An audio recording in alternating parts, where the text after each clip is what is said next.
Le trésor de la Vipère Noire, une épopée pirate. Chapitre 1, le pacte du destin.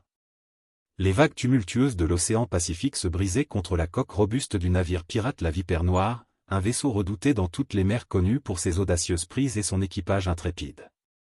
À son bord, le capitaine Marcus Steelbeard, une légende parmi les pirates, naviguait avec une détermination froide et un œil vif pour le butin.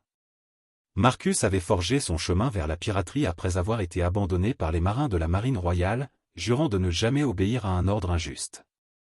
Il avait rallié à sa cause une équipe disparate de flibustiers, chacun apportant son propre talent et sa loyauté au capitaine et à la bannière de la Vipère Noire. Un jour, alors qu'il voguait vers les îles reculées des Caraïbes, Marcus et son second, le redoutable Jacques Rackham, découvrirent une carte au trésor ancienne et cryptique cachée dans les restes d'un navire espagnol coulé. La carte indiquait l'emplacement d'un trésor légendaire, dit-on avoir été amassé par un conquistador corrompu et caché dans un repère secret. Convaincu que ce trésor changerait à jamais le destin de leur équipage, Marcus rassembla ses hommes dans la salle commune de la Vipère Noire. À la lueur des lanternes vacillantes, il déploya la carte sur la table rugueuse et exposa son plan ambitieux.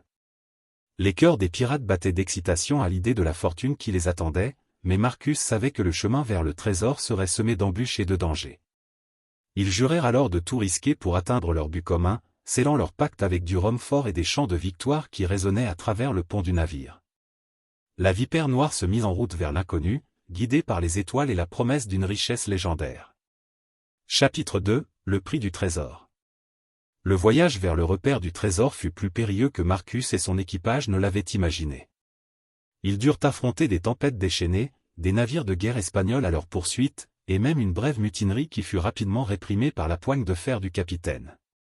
Finalement, après des semaines de navigation tendue, la Vipère Noire jeta l'ancre dans une crique isolée, entourée de falaises escarpées et de jungles luxuriantes. Marcus et ses hommes débarquèrent avec prudence, suivant les indications de la carte qui les menait à travers un réseau de grottes et de passages secrets. Chaque pas les rapprochait du trésor légendaire, mais chaque pas était aussi plus dangereux que le précédent. Ils durent déjouer des pièges mortels laissés par les anciens gardiens du trésor, combattre des serpents venimeux et éviter des précipices abrupts. Mais la détermination de Marcus et la bravoure de son équipage ne faiblirent pas, guidés par la promesse de richesse et de renommée. Enfin, ils atteignirent la chambre du trésor, une vaste caverne ornée de joyaux étincelants et de montagnes de pièces d'or. Leurs yeux s'illuminèrent devant la vue spectaculaire, mais leur triomphe fut de courte durée. Alors qu'ils commençaient à ramasser leur butin, une ombre sombre se dessina à l'entrée de la caverne. C'était le capitaine Alejandro Montoya, un adversaire redouté dans les mers des Caraïbes, accompagné de sa propre bande de mercenaires. Un silence tendu s'installa dans la caverne, seulement brisé par le claquement menaçant des pistolets et le crépitement des torchets. « Steelbeard », gronda Montoya d'une voix rauque, « tu as osé pénétrer dans mon domaine. Ce trésor est à moi. » Marcus, ne reculant pas devant le défi, se redressa avec défi. « Le trésor appartient à celui qui l'a trouvé en premier, Montoya. Et je ne suis pas du genre à abandonner mes découvertes. » Ce qui suivit fut une bataille féroce et désespérée dans les profondeurs de la caverne, le bruit des sabres s'entrechoquant et des balles sifflant dans l'air empli de tension. Marcus et ses hommes firent preuve d'une bravoure exceptionnelle, mais Montoya était un adversaire coriace, déterminé à défendre sa prétention au trésor. Finalement, après des heures d'un combat acharné, Marcus se retrouva face à Montoya, leurs épées croisées dans un duel final. Le capitaine de la Vipère Noire fit preuve d'une habileté et d'une ruse supérieure, parvenant finalement à désarmer Montoya et à le forcer à la reddition. La victoire était douce mais amère.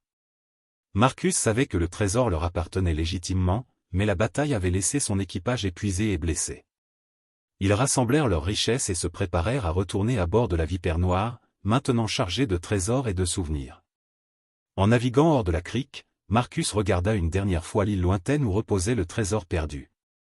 Il savait que d'autres défis et aventures les attendaient dans les mers infinies, mais pour l'instant, ils étaient unis par le succès de leur quête et la camaraderie forgée au cœur de l'adversité. Et ainsi, la Vipère Noire continua sa légende dans les annales de la piraterie, une histoire de bravoure, de trésors et de destinée entrelacées sur les vagues impitoyables de l'océan.